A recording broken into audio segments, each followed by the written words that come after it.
Bem-vindos e bem-vindas ao nosso primeiro podcast. Este podcast é da responsabilidade do Serviço de Psicologia, Educação e Saúde do Académico Futebol Clube.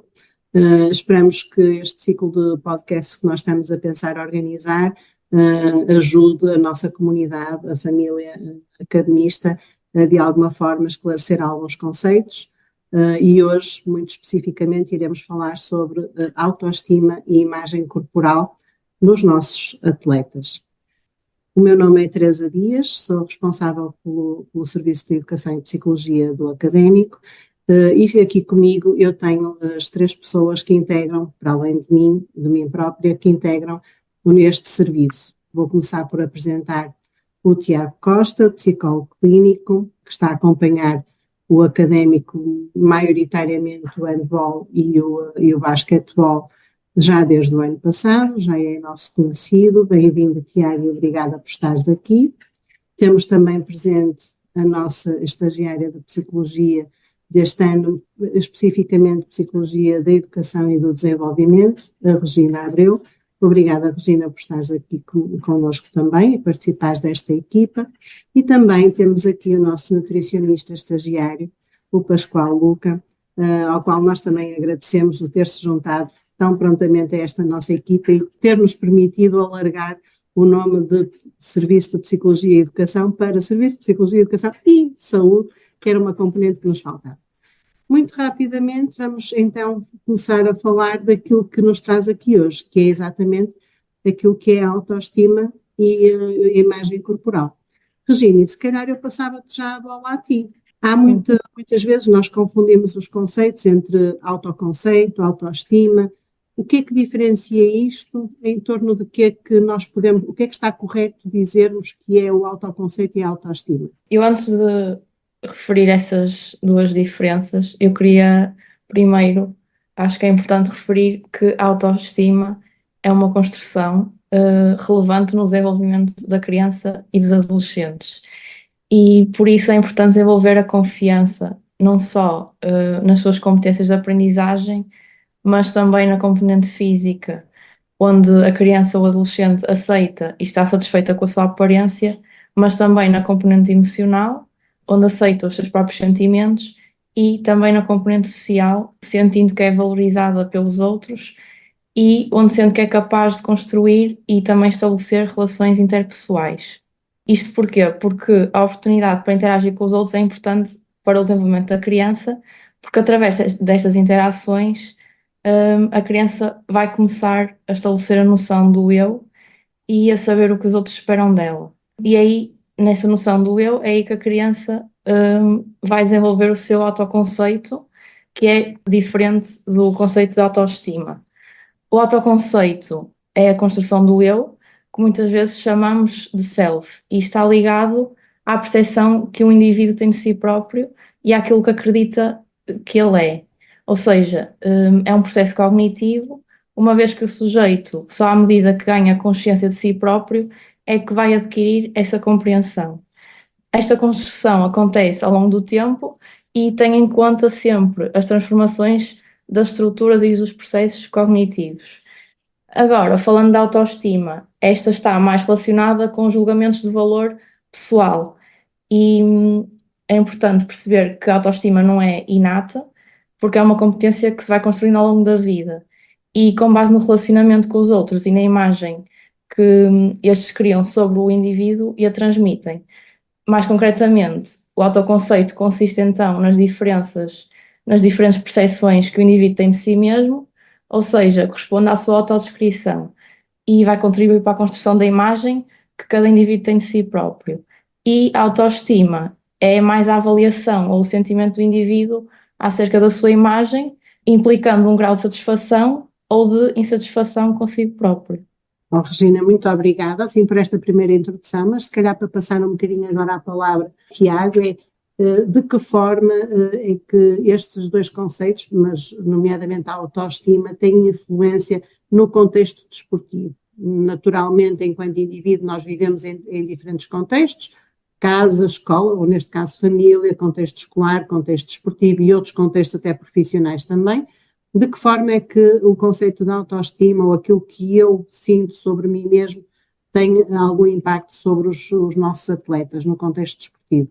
A autoestima acaba por influenciar em vários aspectos, tal como a Regina disse, e na parte desportiva vai influenciar desde a nossa motivação enquanto atletas até o nosso próprio desempenho físico. Como a autoestima está correlacionada com a nossa confiança, o atleta, se não tiver uma boa autoestima portanto, não tiver uma boa confiança nas suas próprias habilidades, isso vai se refletir na sua própria confiança para desempenhar uma tarefa, para enfrentar novos desafios, para superar as adversidades. Para além disso, a autoestima também está associada à sua própria motivação intrínseca de ser cada vez mais forte, haver uma capacidade de superação inata, quase. Também com uma boa autoestima, o atleta vai conseguir aceitar com maior facilidade, vai conseguir lidar com as falhas, com os fracassos, de uma forma mais positiva, a perceber que o fracasso faz parte da aprendizagem, não se está sempre correto. Por vezes perdemos, por vezes ganhamos, e temos de aproveitar cada uma dessas oportunidades para crescer e para sermos cada vez melhores, em vez de vermos o fracasso como uma ameaça à nossa própria autoimagem, à nossa autoestima. Tiago, se calhar, desculpa interromper-te assim um bocadinho, certamente que depois vamos fazer a ponte entre, e eu acho que tu ias já por aí, a ponte entre a autoestima e a imagem corporal, mas se calhar passávamos primeiro um bocadinho à Regina, para ela nos poder explicar, tu estavas a falar um pouco mais centrado no contexto desportivo, mas na verdade, como eu referi há pouco, a autoestima também tem uma influência de uma grande parte daquilo que são os outros contextos nos quais nós vivemos, nomeadamente o contexto escolar, da família e até do contexto de pares, seja ou não associado à escola. Isto é verdade, Regina? Sim, eu vou falar um pouco do contexto familiar e também do contexto escolar, porque realmente a autoestima desempenha um papel transcendental, sendo definida como a avaliação subjetiva e geral que o indivíduo vai fazer sobre si mesmo. E sob uma perspectiva evolutiva, a autoestima começa então desde os primeiros anos de vida, começando pela relação com os primeiros cuidadores e com o vínculo que nós temos com os nossos pais ou com os nossos cuidadores. E através dessa interação e no tratamento que a criança vai ou não receber, através, por exemplo, dos olhares, dos gestos e da atenção que recebem.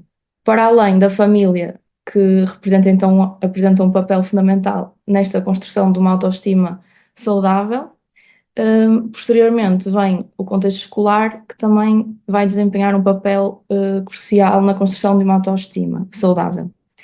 Em ambos os contextos, as crianças aprendem a relacionar-se e a representar-se a si mesmas. E nessa relação com a criança, é desejável, em ambos os contextos, que haja uma abordagem onde seja notável o reconhecimento explícito das suas características pessoais, para que ela então se vá sentir aceite e competente. E é importante que não haja também qualquer tipo de comparações. Por outro lado, quando as crianças não se sentem valorizadas ou são criticadas e ridicularizadas, elas vão automaticamente elaborar menos metas e vão ter menos força de vontade para executá-las. Eu dar um exemplo no contexto escolar e da influência dos pares, porque muitas vezes na escola as crianças dentro de um grupo possuem determinados atributos, ou seja, uma criança é considerada, por exemplo, líder, outra é considerada mais popular e há crianças também que se sentem mais rejeitadas. E estes atributos podem contribuir, lá está, para o percurso a nível da construção da autoestima e do autoconceito. É isso, Regina. E eu, se calhar, aproveitava, tu estás um bocadinho mais centrada na infância, não é?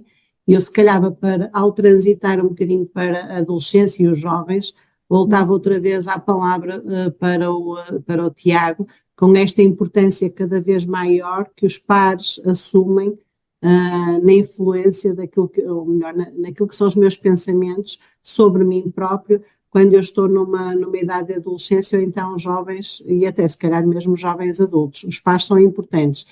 E os pais, no contexto desportivo, é algo fundamental, certo, Tiago? Certíssimo, Teresa. Isso, claro, está incluído na autoestima, a nossa relação social com os nossos pares e não só com os nossos pares, mas também com as imagens que temos de liderança, como por exemplo os treinadores.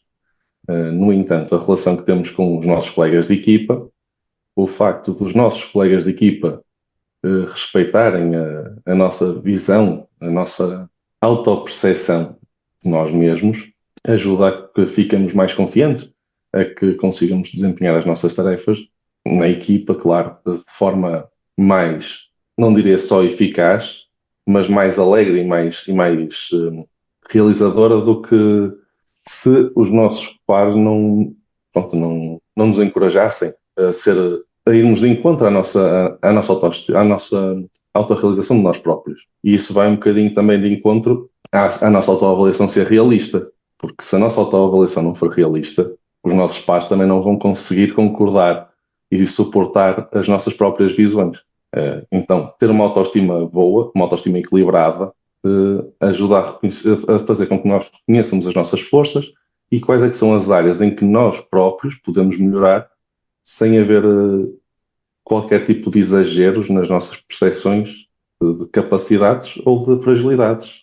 E se calhar realmente reforçando aqui um bocadinho a importância que uma palavra que alguém da mesma idade, o grupo de pares, diz, utiliza e o impacto que ela tem naquilo que eu sinto sobre mim mesmo, às vezes pode ser realmente muito positivo, não é? E reforça realmente o nosso sentido de mestria, o nosso sentido de capacidade, a nossa autoconfiança. Bom, reforça aqui um conjunto de competências de âmbito psicológico, mas também pode ser extraordinariamente negativo, não é? Quando as mensagens que nos são transmitidas são de alguma forma de desvalorização. Não concordas com isto, Regina? Sim, e acho também importante abordar outro aspecto dentro disto, do tema da influência dos pares, etc., que está cada vez mais presente, que é o tema da influência das redes sociais, principalmente na adolescência, que é outro fator que afeta de forma negativa, onde cada vez mais a sociedade tem sido caracterizada por uma cultura que elege o corpo como uma fonte de identidade. Ou seja, através dos mídia, que normalmente fazem propagandas com imagens de corpos considerados os corpos ideais e corpos perfeitos, atingem principalmente os adolescentes e começa a existir uma procura por um corpo e uma aparência perfeita, o que leva as pessoas a afastarem-se cada vez mais do seu corpo real. E sob essa perspectiva, o jovem passa a acreditar que para ser aceito pelos outros é preciso que a sua imagem corporal vá de encontro aos padrões estabelecidos, o que vai automaticamente gerar uma insatisfação com o seu corpo, além de levar a alterações na percepção da imagem corporal, o que pode também depois levar mais à frente a perturbações alimentares, também como por exemplo a anorexia ou a bulimia, por exemplo.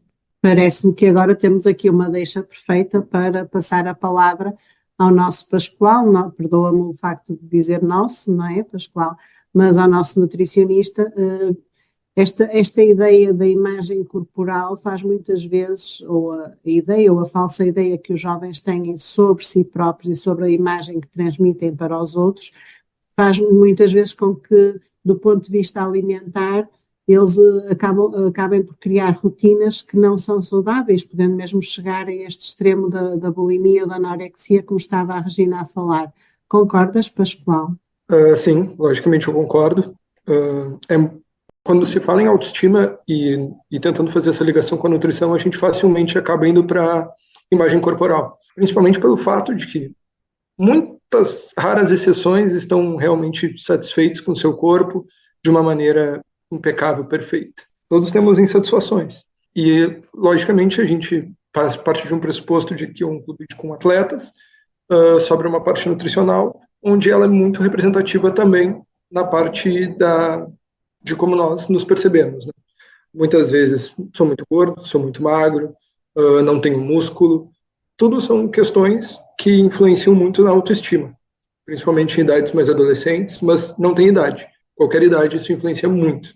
Algumas vezes pode acarretar em tomar medidas drásticas, que às vezes sem um acompanhamento pode realmente gerar os problemas que a Regina comentou, como pode ser um atleta que visivelmente está acima do peso e resolve fazer uma dieta super extremista porque ele quer emagrecer a todo e qualquer custo. Isso pode gerar diversos problemas, além desses, que sim, são gravíssimos. Citou também o próprio fato da pessoa sentir fome, muita fome, e isso acaba que ela perde a confiança. Quando a gente está nessa fome, nessa coisa, isso pegando muito forte na nossa cabeça, a gente nunca vai ter aquela sensação de eu vou dominar o mundo, eu sou capaz de fazer tudo. Então isso acaba que nos afeta negativamente. Para atletas isso nunca vai ser um ambiente interessante. Então procuraria sempre tentar, quando possível, fazer um acompanhamento visando nunca chegar nesses extremos. O contrário também vale. Eu me sinto muito magro, vou comer porque eu preciso ficar musculoso, eu perco muito num jogo corporal para os outros atletas, isso está muito evidente, e acabo comendo de qualquer coisa, comida pobre, muitas vezes, nutricionalmente falando, que logicamente não são as melhores escolhas. Alguns nutrientes acabam sendo essenciais nessa questão de autoestima, de confiança, de bem-estar, que eu vejo essa relação muito forte, né? Tu pega a autoestima, tu precisa te sentir bem contigo mesmo numa coisa ampla. Psicólogos estavam falando até agora, isso ficou claro, de que não é puramente imagem corporal, é uma coisa multifatorial, evidente, e a nutrição entra nisso também, pensando em alguns nutrientes, como pode ser, por exemplo, o ômega 3, que é conhecido por trazer essa sensação de bem-estar, talvez comer proteínas magras, ou até simplesmente fazer uma dieta equilibrada. A gente sabendo, quando a gente está fazendo uma dieta equilibrada e tendo uma boa adesão a ela, isso já nos gera confiança. Se a gente já só teve mudanças de eu comia fast food toda semana, nossa, agora eu estou 3 meses sem comer um fast food. Isso, só no nosso íntimo, já aumenta a nossa confiança, a nossa autoestima. Pô, eu estou conseguindo vencer isso, que para mim era impensável antigamente. Então, são essas pequenas coisas que já podem fazer muita diferença.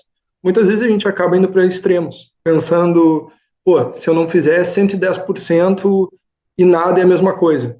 Pequenas mudanças podem ter grandes resultados. A gente começa de passo em passo. Como é assim com dietas altamente restritivas, não são a melhor escolha.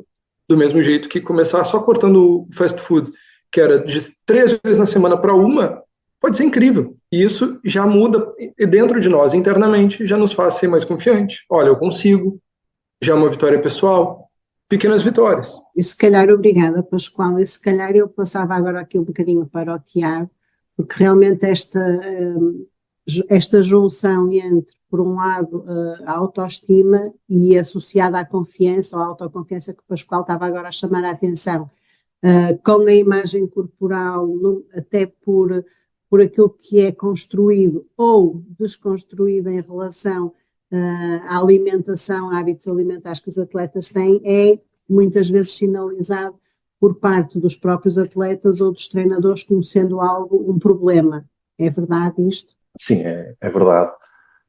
É um facto que no desporto há uma suscetibilidade à comparação social, em que os atletas vão comparar o seu próprio corpo com o dos pares, com o de outros atletas que vêm na televisão, com os atletas das outras equipas, e por vezes essa comparação pode afetar negativamente a nossa percepção da nossa própria imagem. E é nestes momentos que é importante nós identificarmos estes casos e modificarmos este tipo de pensamentos negativos, de forma a promover a aceitação do nosso próprio corpo e que haja um desenvolvimento de uma relação mais saudável com a nossa imagem corporal. E penso que sejas completamente de acordo comigo em relação a isto, Teresa, claro, mas tal como o Pascoal referiu, também há alguns desportos que valorizam em demasia esta imagem corporal, como, por exemplo, os desportos como o boxe, em que há categorizações por peso, o balé, em que é preciso um corpo mais esguio, e esse tipo de mentalidade, de percepção do atleta, por vezes também são negativas para o próprio atleta, que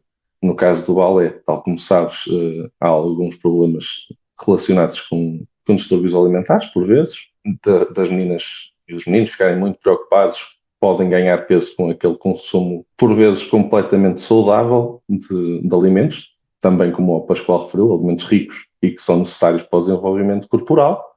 No entanto, com o receio de exceder aquelas metas pessoais de peso, podem influenciar negativamente. Então, esta autoimagem corporal positiva vai estar relacionada com uma autoestima mais elevada. Se o atleta tiver consciência e perceber que o seu corpo está bem, porque tem aquela alimentação bem fundamentada, bem equilibrada, ao fazê-lo está a cumprir com as suas próprias metas para o seu desenvolvimento enquanto atleta, vai conseguir controlar algumas preocupações excessivas com a aparência e prevenir que haja um efeito negativo na sua autoconfiança também, na sua autoestima. Excelente.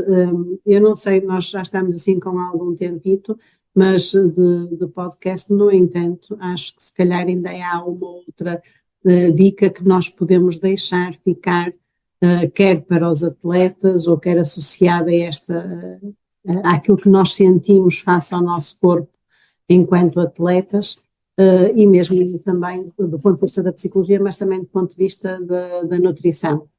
Não sei se quer pegar a Regina um bocadinho agora. Eu, para terminar, queria só salientar o facto, queria salientar a relação e a importância que uma autoestima saudável pode ter, então, no contexto desportivo. Porque esta pode, então, influenciar o desempenho, a motivação e a resiliência dos atletas.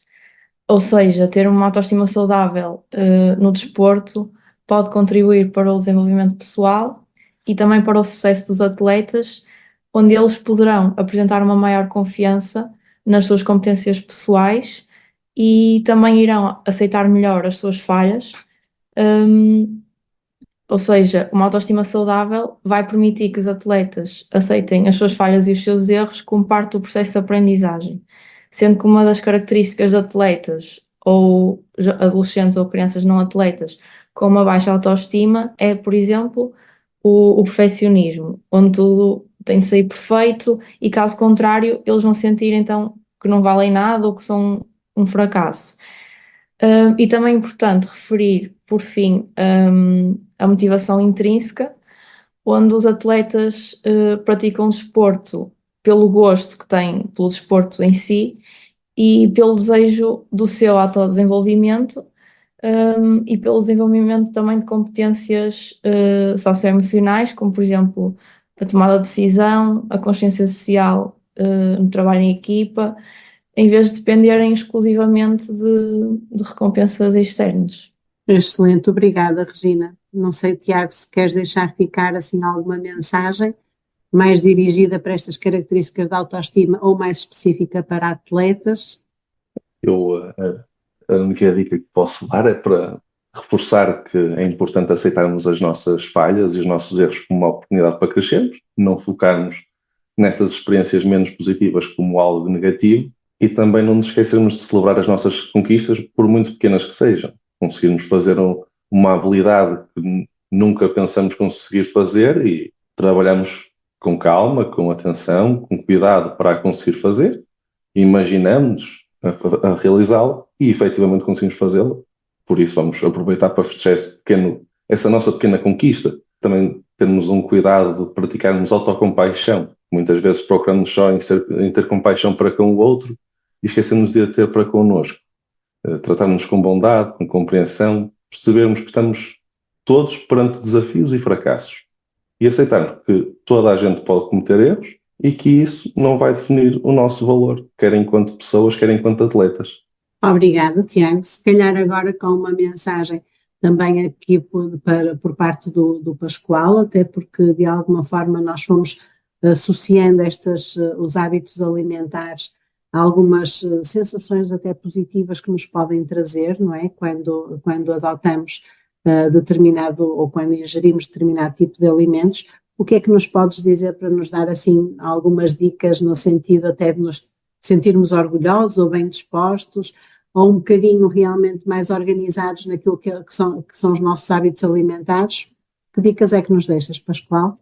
Bom, eu diria que todos nós, depois de toda essa conversa, vimos ter confiança em ti é algo super relevante. E quando se fala nutricionalmente falando, é exatamente a mesma coisa. Começar pode ser um pouco difícil, depois vai melhorando, a gente vai tomando confiança, vai tomando gosto, que é muito importante também. E lembrar que o feito é melhor que o perfeito. Às vezes, não evitar essa cobrança excessiva que muitas vezes a gente bota sobre nós. E exatamente como o Thiago falou agora no final, sobre comemorar as pequenas vitórias, um passo de cada vez, se manter confiante, independente de não consegui, por exemplo, falando sobre nutrição, não consegui seguir um plano nutricional à risca, mas melhorei muito conforme eu estava vendo anteriormente. Isso já tem que ser, claro, muito fácil de falar, mas isso já é o suficiente para se aumentar uma confiança e se sentir realmente, estou dando um passo no caminho certo. Então, essa constância é muito relevante e faz muita diferença. Muito bem, obrigada, Pascoal. Acho que tivemos aqui assim uma boa primeira intervenção. Queria agradecer muito aos meus colegas que aqui estão presentes e que dispuseram do seu tempo para podermos partilhar aqui um bocadinho, algumas reflexões. Obviamente que não demos receitas assim fechadas, nem sequer tentamos elaborar aqui grandes conceitos em torno do que era autoestima, a imagem corporal, o autoconceito, mas se calhar ficaram algumas pistas de algumas ideias que podem ser importantes, que a nossa comunidade academista, mas principalmente os nossos atletas e as nossas atletas, possam refletir e possam de alguma forma tentar concretizar até ao nosso próximo podcast, porque na verdade nós prometemos que este é o primeiro, mas terá continuidade com outros temas igualmente importantes do nosso ponto de vista de serem refletidos e falados em contexto desportivo. Então, muito boa noite a toda a gente, boa noite a todos os colegas, obrigada por estarem aqui e até à próxima oportunidade.